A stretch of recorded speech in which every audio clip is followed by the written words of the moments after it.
hello गाई देखिए फूलकोबी चिल्ली बना होचे देखिए फूलकोबी आणवे फूलकोबी आनी धुआ धुई काटी काटी कर रखिदेवे तापर गोटे गिना नेबे गिनार पके पाउडर गोटे तम हिसाब से पाउडर पके मिसा पाउडर पकेला अनुसार जीरा बेसन गुंड मैदा टे 2 चामच पके तार मसला गुंड गोटे बेलाड़ी पकेबे मसला गुंड पड़ला पर तापर लुण स्वाद लुण पकेबे चामचाड़ी तापर कलर टिके पके कलर टिके आसो चिल्ली स्वाद लगे तापर अदा रसुण पेस्ट पकेबे तापर टिकी करी पानी टिके करी पूरा पकेबे टिके बेलारे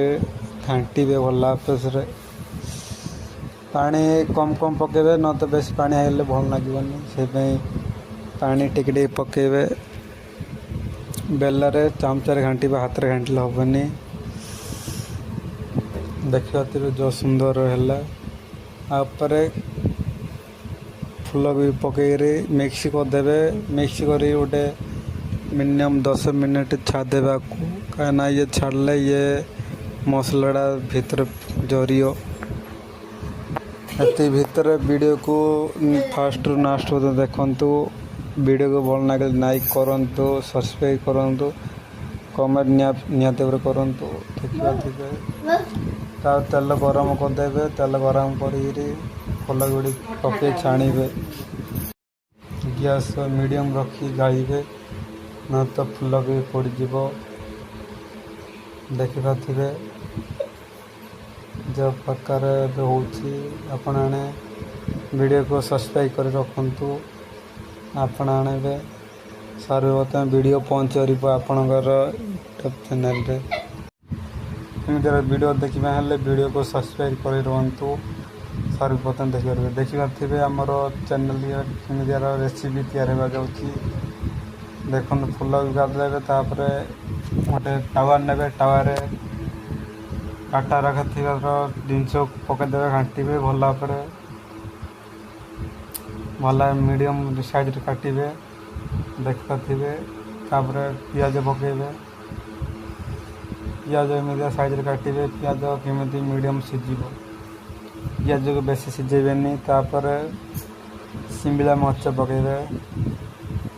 तापर बेलारे 2-3 थर घाटे बेसी घाटेबेनी मीडियम साइज घाटे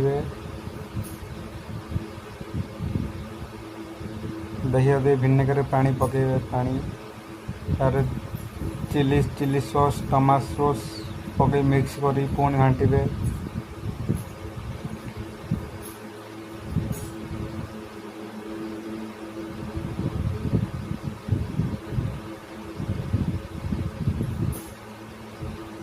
सब हो गला पर पुणी थे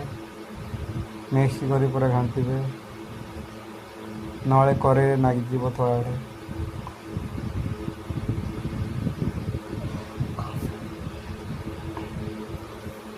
स्वादस्थ लुण मसला गुंड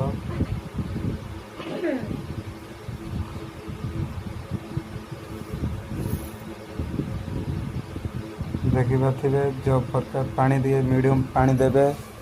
पानी अधिक देवेनि कहीं पानी अधिक देवे सीझीज पूरा तापर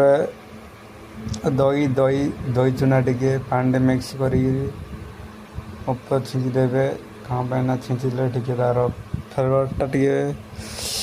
बढ़िया आसो देखिपे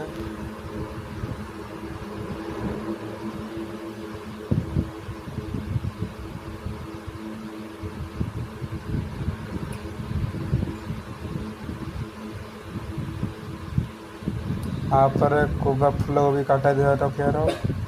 रखी पूरा मिक्स कर घाटे